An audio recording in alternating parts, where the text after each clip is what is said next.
Ang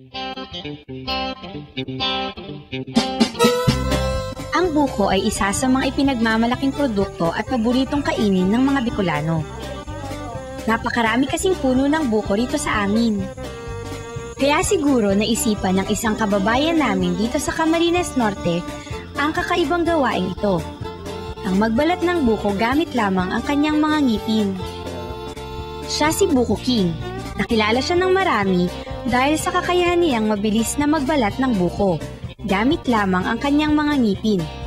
Dahil dito, napasama siya sa Guinness Book of World Records. Pero ngayon, hindi si Buko King ang bida, kundi ang anak niya. Ito si Aladdin, 16 na taong gulang, pangalawa sa mga anak ni Buko King.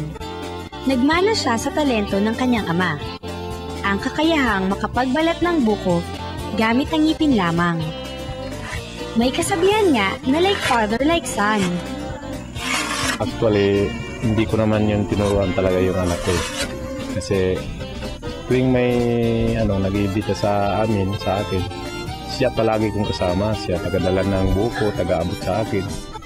So, nung sa katagalan, siguro hindi ko rin siyempre hindi naman natin baga yung bata. Gawa ng nakikita niya sa akin, parang naisip niya siguro na kaya din niya. Kaya nagulat na lang ako minsan isang araw na magaling na rin pala. Kaya sabi ko nga baka darating ang araw siya magmana sa galing ko. So kailan ka pa natutong magbalat ng buko? Mga 10 years old.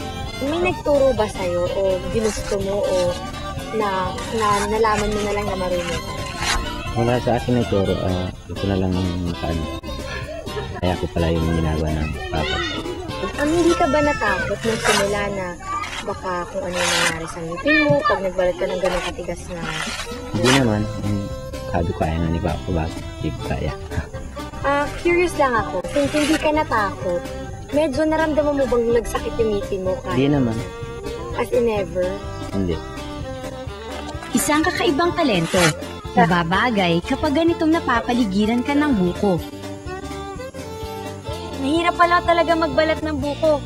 Babala sa lahat ng nanonood, hindi lahat ng tao ay kayang gawin ito. Dahil tanging mga eksperto lamang ang may kakayahang makapagbalat ng buko.